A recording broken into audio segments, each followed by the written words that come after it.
Nagbabalik po tayo sa Philoil Flying V Center para sa pangalawang laban sa ating Wednesday triple header para to sa mga nanonood sa Liga.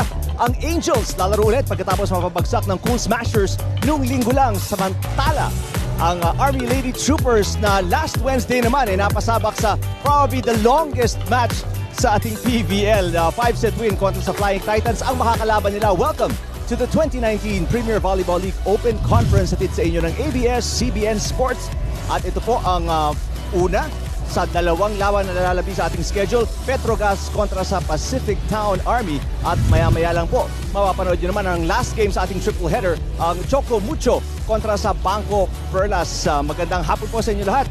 Live tayo sa Liga HD sa iWant, PremierVolleyballLeague.com at sa #1 sports website sa buong Pilipinas, sports.abs-cbn.com. Ako po si Eric Kipan, kasama ko si Michelle Gumabaw at si Tours Daza. And this is our coverage of PVL 2019.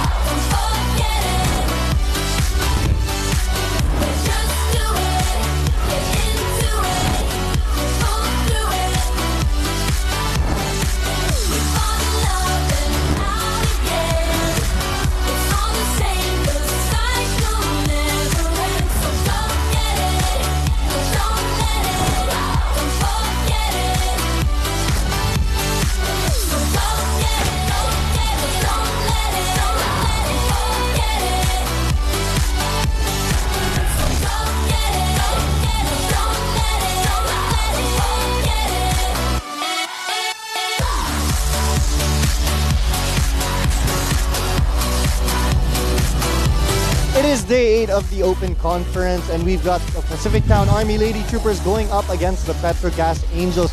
For PetroGazz, they're coming off a 3-set loss, which was against the Creamline Cool Smashers. And for PacificTown-Army, they're coming off a very uplifting win against Choco Mucho, where they were able to win it in 5 sets, using the first 2 sets and then winning 3 straight. And it was a historic win because for the first set, it was Philippine history. It was 41-39. So yes, that's Eric.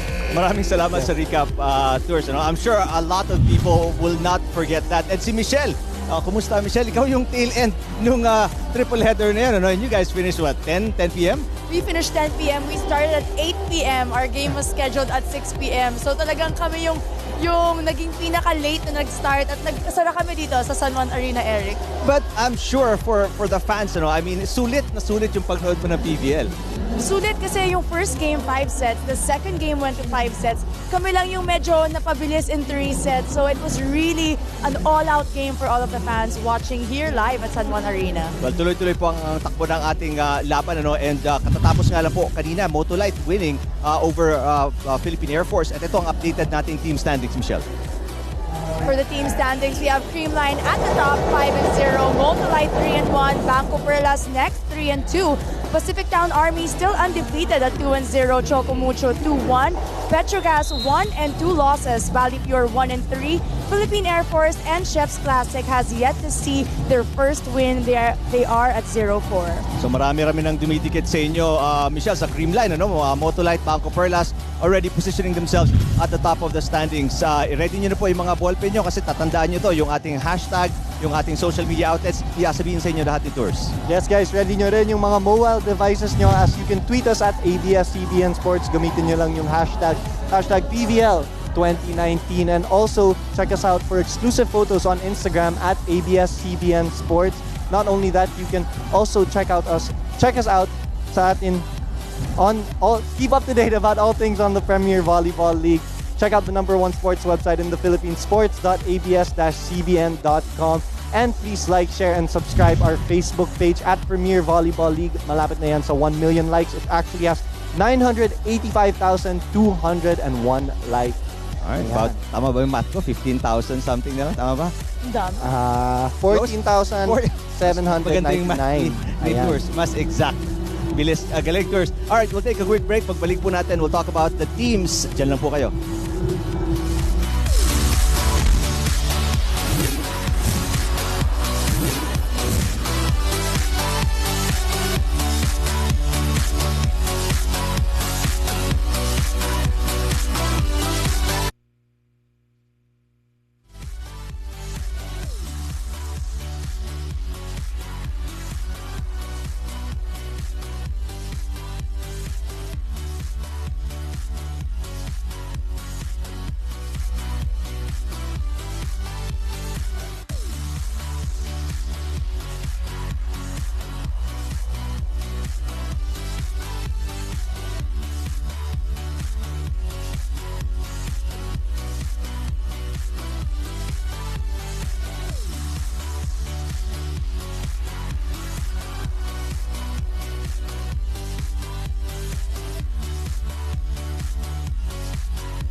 Nagbabalik po tayo sa Philoil Flying V Center ngayong Wednesday ng hapon. Protocol po yan. Nasa kaliwa ang Angels, ang Lady Troopers naman nasa kanan, mga naka-green. Magandang hapon po ulit sa inyo lahat. Eric Tipan kasama si Michelle Gumabaw at katabi din natin ngayon Angela Nunag, mga libero kakausapin natin dito. Angela, magandang hapon. Thank you for being here. No? You guys are in a good position, 2-0 ang inyong standings. Ano pang tingin ninyo in terms of your defense, especially against yung very offensive-minded na Angels? Siguro yung blockings namin talaga kasi alam naman natin ang tatangkad rin ng PetroGazz ng mga kalaban natin. So dapat mas maging matibay yung blockings namin ngayon. Angela, yung panalo nyo nung nakaraan versus Choco Mucho, 2 sets down, nakahabol kayo, na-push nyo 5 sets, nanalo pa. Kamusta yung confidence ngayon ng Army? Ayun, talagang pinairal namin yung pusong Army na din. So sa game ngayon, mas talagang mas pag-i-game pa namin ngayon. Alright, maraming salamat Angela. Good luck sa game, alright? Thank you. Balikan natin yung sinasabi ni Michelle na mahabang game nga na yun.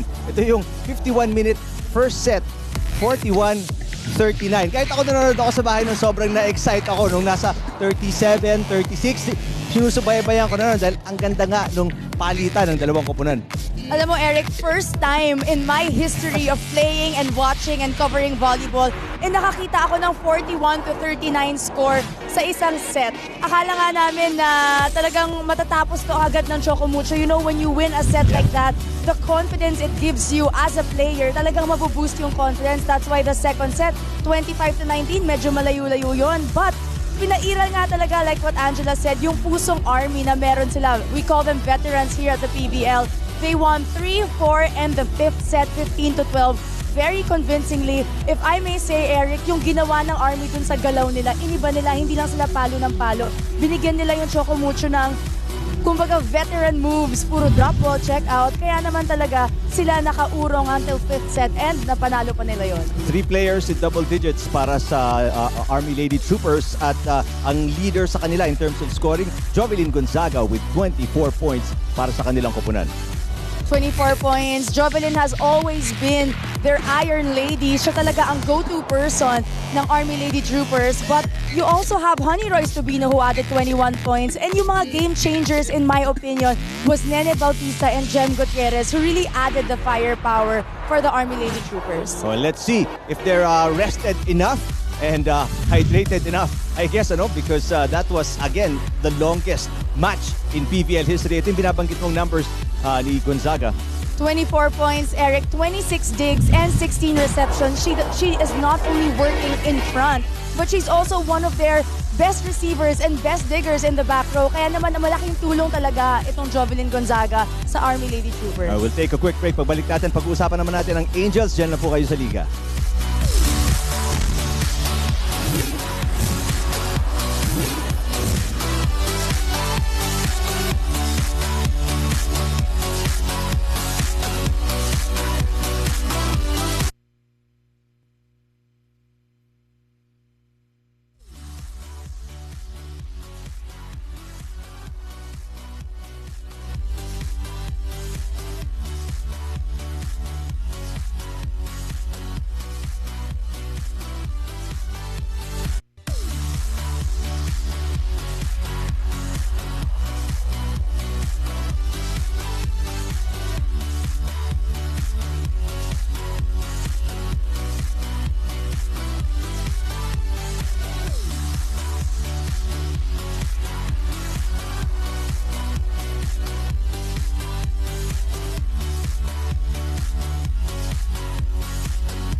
Babalik po tayo dito sa Philoil Flying V Center para sa laban ng Angels at ng Army Lady Troopers. Puntahan naman natin yung huling laro ng PetroGazz Angels kung saan sila ay bumagsak kontra sa Creamline Cool Smashers in 3 straight sets.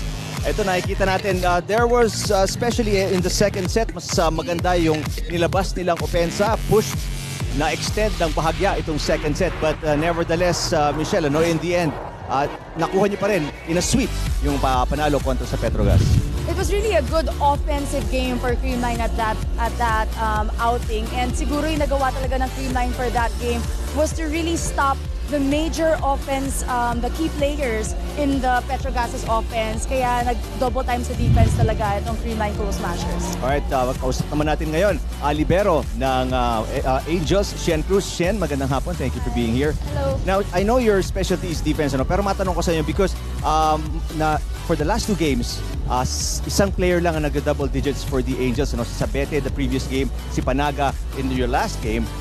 Is there anything in-adjust ni Coach Lanyog sa opensa ninyo coming into today's game? Well, I think wala naman. Kasi parang yun nga, coming into this conference, laging sinasabi ng coaches namin na kailangan talaga namin mag-double, mag-work hard in terms of offense. So yun lang. For today's game, yun din yung gagawin namin for today. Jeanette Panaga is one of your best spikers sa team. As a libero, paano mo naman siya mabibigyan ng tulong from the back row para ma-maximize nyo yung mga gitna nyo in today's game? Well, of course, yung first ball, syempre, importante yon para makagawa kami ng plays. So yun lang, sinasabi namin, kaming dalawang libero ni Achirika, talagang papagura namin magkaroon ng first ball para magkaroon kami ng offense. Well, you did a great job ng laban ninyo kontra sa Creamline. I mean, we were talking about how great you are sa depensa. We look forward to seeing you again today. Good luck sa game. Thank you. Thank you. We talked about, yun nga, kakulangan sa opensa nitong Angels sa 10 points for Panaga, pero hirap na hirap siya. She got those 10 points talagang pinahirapan, especially ng depensa nyo at the net, si Jeanette. And we talk about the others who should step up tulad ni Jovi Prado, only 6 points in that game versus Creamline. And we usually see Jovi Prado, also Paneng Mercado, Cherry Nunag, who have more points in their previous game. So itong game na to talagang napigilan sila, and it was only Jeanette Panaga who had double digits as compared to the Creamline Coal Smashers who had 4 players in double digits. Prado had 6 points, 7 digs, and 11 receptions. Kung ang Army, Eric, merong Jovelyn Gonzaga na tumutulong sa mga libero in the back row. Itong PetroGazz Angels, meron naman talaga silang Jovi Prado na kung kumayod din at paghirapan yung mga digs and receptions niya, malaki rin yung bagay na nabibigay niyang confidence sa mga spikers niya in the front row. That's true. Let's see if they all step up. Panaga, Sabete, Prado, Mercado para sa Angels because they're coming off a loss nga kontra kila Michelle Gumabaw and the Creamline Coal Smashers. Please use the hashtag PVL2019 kung magte-text kayo, magme-message kayo online. And then, please follow us on Facebook. It's at Premier Volleyball League. Ang handle po natin sa Twitter and Instagram is at ABS-CBN Sports. DJ Jimmy ang magpapatugtog sa atin dito sa loob ng Philoil Flying V Center. We will take a quick break. Pagbalik natin, Army Lady Troopers and the Angels next dito lang sa Liga.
Presenting our national officials for this match. First referee, Mr. Bob Malenap. Second referee, Ms. Joy de Imus.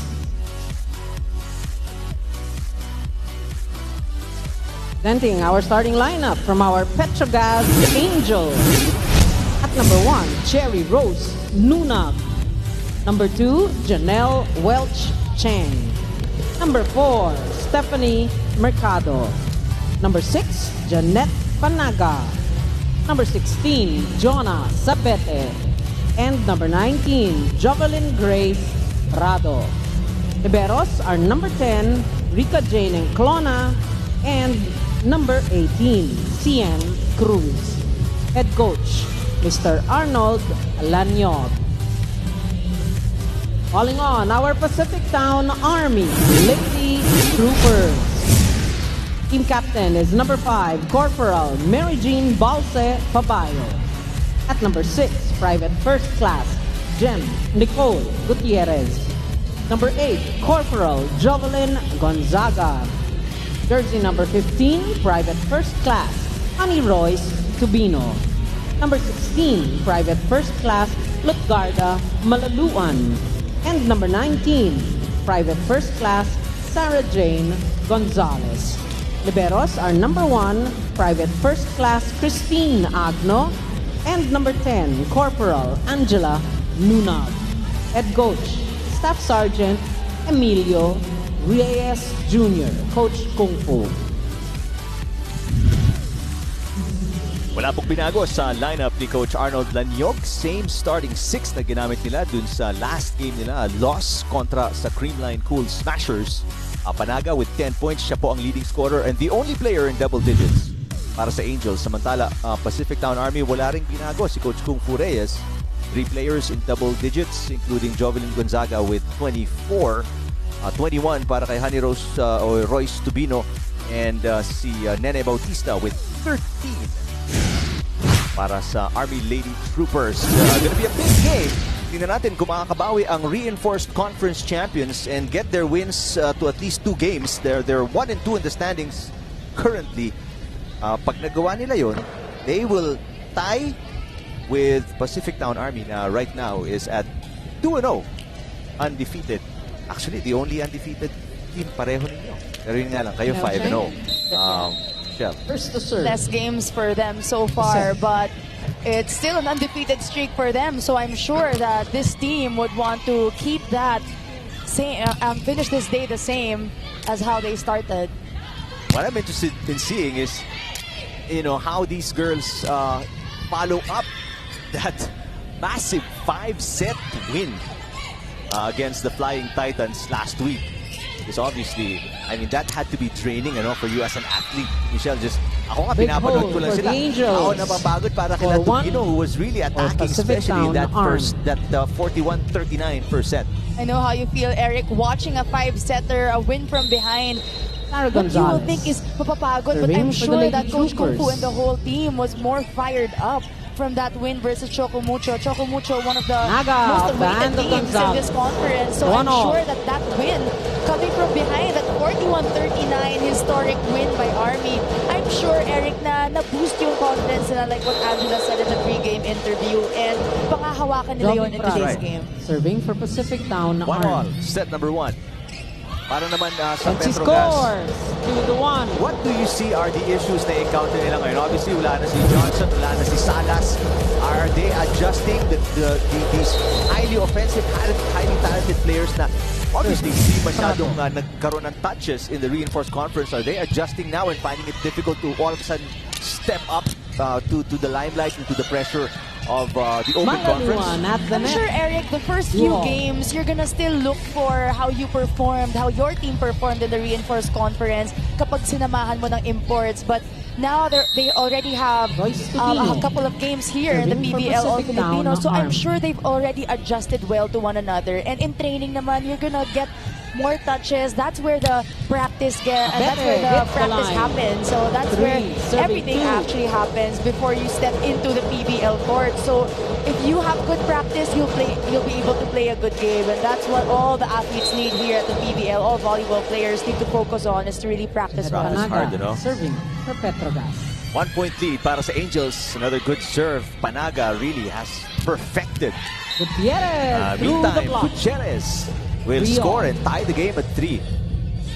Itong pagpapalitan ni Coach Kung Fu between Jem Gutierrez and Nene Bautista was what really worked for them back in that game versus Serving for Choco Pacific Mucho. Town-Army. Kapag nagkaka-error si Gutierrez, Malaluan. papasok si Bautista, she's gonna score points. Kapag napagod naman, papalitan nila. So, the bench of Army, Eric, is really deep na marami talaga mahuhugot itong si Coach Kung Fu pag kinailangan. 8 points para kay Bautista Mercado in on that the line. 5-set win kontra sa 4-3. Oh, Flying Titans. Well-placed shot by Paneng Mercado targeting Luth Malaluan in that hit. She knew that there wasn't a libero on the court, really going for that Donna cut shot Sabete. down the line. Serving for the Sabete Angels. coming off a kill earlier, serving now. Gonzaga down the line, yes! Gonzaga off the hand of Cruz. Puntahan natin itong report tied at ni 4. Tours Daza. Luth Malaluan not only plays volleyball but also does karate. However, it was her 8 points that were the momentum changer in their game against Choco Mucho. Sabi ni Luth sa akin na Coach Kung Fu took her out sa set number 3 para mag-isip daw siya muna because of her service errors. Not only after that, sabi niya sa sarili niya, babawi daw siya sa mga blocks niya. Para kay Lot, na-test talaga yung team character nila sa game na yun dahil di sila bibitaw even after losing the first 2 sets. Dinagdag pa rin ni Lot na dinagdag pa rin niya na she's proud of Jovelyn's performance last game because she's also coming off an ACL injury. Back to you, Eric and Michelle. Alright, maraming salamat, Tours. Ano kayang belt ni Luth? Lunag off the hand of Balse. Kakarati daw eh. Bye-bye. Siyempre, enlisted sa Army yan, Eric. Huwag na nating alamin kung anong belt ang meron si Luth. I'm sure matitindi to lahat when it comes to other forms of sports. That's But true. once you're athletic, you know, it radiates to all the other sports activities that That's you will true. get into. Did you get into any martial art? Martial arts, no, but Balse I do play Babayo. tennis. Down I the did line. before I started playing volleyball. Tennis 5. was my number 1 competitive Okay. sport. But I enjoy swimming, aka going to the beach. Jem Gutierrez. And when you hear Serving for the kanina, Lady Troopers. introduce ito mga players ng Lady Troopers, you know, I mean, they're all, may mga rango itong mga to eh. First class, there's a corporal, si Jean Papayo is a corporal. Dunag, As you see quick attack. Dunag score. 6-all. So you know that aside from the practices, they perform specific duties for the Army, Philippine Army. And you know that not only in volleyball, but they're Sharing. also serving our country the best way they can. So when I heard how they were introduced in the previous games, you know, nakakaingit din, no, Eric? Of course, you want that You know, label, that that's a ball title as touch well. from Chen. Na you 7, serve the 76. country in that That's right. way. Estubino, a check ball it seems, Inbound that's to right. Pabayo. Pabayo now will Serving serve. for PacificTown-Army. Honey Rose Tubino, one of their consistent scorers, 21 points in that last game. Kaya ngayon, the first few serves of PetroGazz sa kanya talaga pinupunta para mapagod, kaka-receive, and ma-out of focus sa palo. But Tubino is a machine. I mean, Malaluan I've seen gets her the so ball many touch. times. She will receive First technical papalo and then timeout, come back, 8, do it over again 3 PacificTown-Army, times in the same rally, pero still PetroGazz. with so much energy. 8-6, 2-point lead for the Lady Troopers kontra sa Angels, set number 1.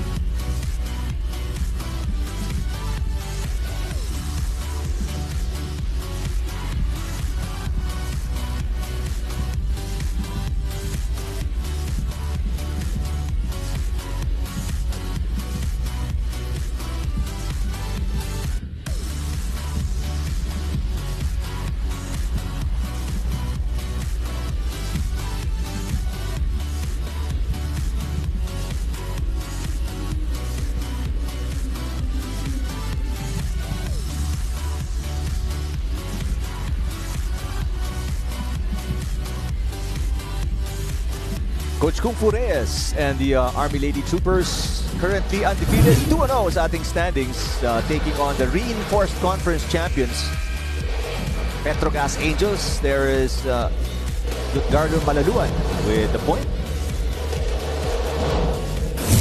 Of the first When you look at technical these timeout. two teams today, Team Eric, captain, masasabi Jean natin, Balse medyo leveled Pabayo. ang playing field For the serve. if you do the matchup between player to player. Well read by But what's Sabete. different for Ball is these two out. teams is that Army is coming from a high from that win, and PetroGazz, on the other hand, coming from a straight set loss. So it's really the mindset coming into today's game that will really matter and will be the Janelle X Cheng factor for serving. these two teams. It's gonna be important talaga yung morale Malaluan. of both teams. Hits it out.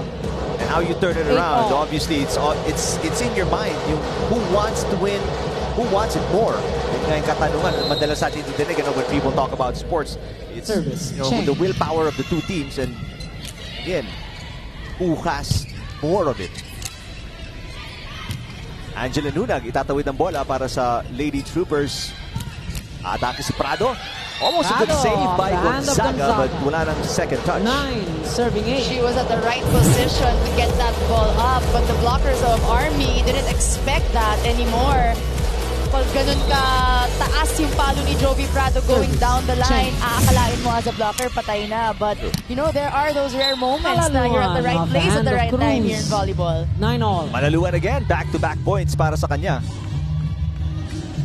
We're tied at 9. Tara Gonzalez. Serving for PacificTown-Army.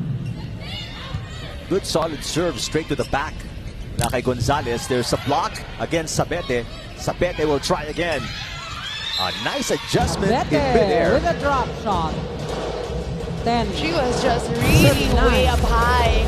One of the great qualities of Sabete as a spiker, Eric, is her elevation whenever she jumps. Nakikita niya kung sino yung mga players na wala sa pwesto or yung may buta sa kabilang side ng court. You can really see it once you're over the blockers. Free ball para sa Angels. Cheng will set it up. This time, Panaga. Ball is out. This was one of the things sa offense ng Angels, Michelle, na hindi nila masyado napagana against you guys. Yung middle attack ni Nunag and ni Panaga in their loss against the Cool Smashers. Probably also, Eric, coming from the strong serves. We have a couple of strong servers on the Creamline Cool Smashers team. Syempre, yung mga teammates ko like Eliza, who was the best server last conference. And 11, when you don't have a good first ball, like what Chen said a while ago, it's hard to activate the middle. So, Panaga, Nunag, they will have a harder time running after those balls. And mas mahihirapan talaga a setter like Janelle Cheng to give the balls out of system. Sabi ni Rico, go Pacific-Town-Army, watching via iWant or the iWant app. Go Bionic Ilongga, Jovelyn Gonzaga, hashtag PVL 2019. Hello, hello, everybody watching. Good luck to your game today, PetroGazz. That is from Leo Marik. Leo Marik. Huwag kalimutan po ang hashtag PVL 2019 para mabasa namin yung mga messages nyo. Miscommunication this time around and a few straight errors na baon sa tatlo. Army Lady Troopers and Coach Kumpu Reyes, I think, will call a timeout. Yes, he will. Take a look here. We'll discuss. I'll ask Michelle about this scenario pagbalik natin after this timeout ng Army Lady Troopers. Nakukuha natin yung bola pero wala nag-recover. Hindi magsalita, hindi nyo magawa magsalita. Ako yung isa, tapos bitawan din sa dulo. Yung nalaki gumala pa rin, kaya natin malaglag yung bola dyan. Ganun din naman ang ending eh. Pinababayaan nyo lang din. Ano nangyayari sa atin? Wala tayo nang one defense na maayos. Yan, tsaka tayo ulit magkakabol. Maglaro kaya kayo. Well, what happened there, Michelle, especially yung si Gonzalez and si Nunag in the middle, who should have gotten the ball? Of course, the second ball will always go to the setter unless she says otherwise. Kaya si Coach Kung Fu very stressing on communication in that timeout dahil yun ang pinaka-importante para alam talaga ng mga players inside who will be the ones to get the ball, especially when it's two of you who are moving. Because the libero naman is the second setter, Eric, during the game. So whoever na lang talaga talks and whoever is there first will be the one to get the ball. Well, the slide continues as Tubino ginakuha yung first ball. Was an ace para kay Panaga. Tubino babawi from the back row, but that goes outside. Walang check ball. So, 2 straight errors after the timeout ni Coach Kumpu Reyes. At nabauna sa 5 ang Army Lady Troopers. Nauna pa ang Pacific-Town-Army sa 8 kanina, the first technical timeout. But if you're Army, you don't want to cause so much points, especially when Jeanette Panaga is on the service line. A lot of errors on the side of Army, and you have a strong server on the other side of the court. Mahihirapan sila lumising. That's true. Speaking of errors, another error sends us to our second technical timeout. 16-10 Angels over the Lady Troopers.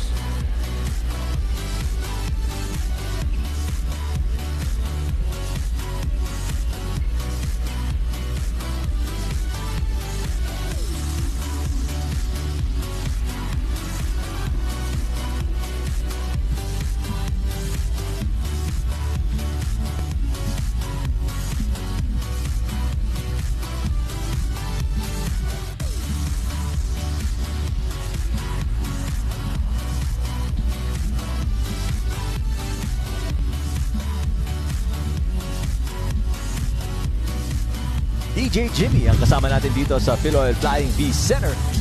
Just the second game of our Wednesday triple header na mapapanood nyo live sa Liga. You can see this kung gusto nyo mapanood ulit. You can see this sa SNA on a later date. Coach Gadi Okumu and Moto Light kanina lang nakuha ang panalo kontra sa Philippine Air Force. August 29 po yung replay nito sa SNA, 9 a.m. Alright, 29, 9 a.m. That's gonna be tomorrow. Tomorrow at 9 a.m. 11-16. Dem Gutierrez, Eric, this is what I mentioned earlier. She was one of the game changers in that game versus Choco Mucho, and she continues to go down the line. Janelle Cheng isn't in front, but she is going for that down the line amidst the tall blocker in front of her. Error service error para kay Malaluan. Pacific As things are going up and down para sa Army Lady Troopers. Para sa Angels, papasok si Kai Balwalwa and Chi Sayet. The usual rotation. Coach Arnold Lanyog. Coach Arnold wanting a full front line to be able to finish off this first set. In their last game versus the Creamline Cool Smashers, they had more points off of errors. So the Angels really can control how their game is. They're very disciplined. They don't commit that much errors. And that's what Army really has to focus on now. Too many errors in this first set alone for them. Spiking, serving. Kaya naman, 5 points na ang tinaas ng score ng PetroGazz Angels. Although, ang silver lining para dito sa Lady Troopers is Gutierrez. She scored back-to-back points. Alina Vicar is in the game along with Nene Bautista. Let's see if they can spark this team. Dahil nga, sabi ni Michelle, baon sila ng 5 ngayon kontra sa Angels. Dunag, that's outside. Dunag, ball is out. 13-17. Well, we see the effort. Chi Sayet, dina-activate niya yung middles niya, no? As you see Gonzaga getting some treatment. They have that first ball, like what Shen Cruz said a while ago, but it's really just executing the play as much as effectively as you can. And another error, Eric, on the side of Coach Kung Fu and the Army Lady Troopers. Napapakamot na lang talaga ng ulo si Coach Kung Fu because of first set, because that's a free ball already for your team to be able to start the attack or start the play, and back-to-back errors from Luz Malaluan and also from Vicar. Obviously, very disappointing para sa Lady Troopers. Again, not in position on Lady Troopers as Vicar is caught napping sa depensa. Timely substitution for the PetroGazz Angels, bringing in Kai Balualua in this rotation. You have a full front line, so you have 3 options of spikers in front. That's why Shen Cruz was able to set it up for them. Nasa gitna, Prado, single lady block ni Papayo. Balwalwa with a tip. Wow, Kai Balwalwa, really, she gives quality minutes to Coach Arnold Danyo. Kahit yung laban against you guys, I mean, she only few minutes, but she was able to contribute. Coming from the bench, Eric, that's a very hard thing to do. You have to always stay warm and always stay alert. Time out again ng Lady Troopers. Pakinggan natin. Nasa laro na kayo? Dalawa lang yan. Pipiliin nyo umayaw. Madali lang matalo. Ganyan. Ganyan ang matalo. Ngayon, pipiliin nyo. Pero kung gusto nyo manalo, trabahuin natin. Trabaho tayo, trabaho. Naintindihan nyo? Nakakapagbasa kayo pero ayaw nyong magsalita, ayaw nyong gumalaw. Kayo lahat ang magkocontrol yan. Hindi yung kabila. Ang bagal ng kabila, tayo mas mabagal. Baliktad.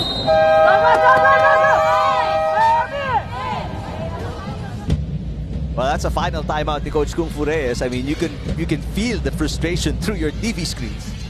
You can hear it in his voice, Eric. And of course, as a coach, you know that your players can do so much more.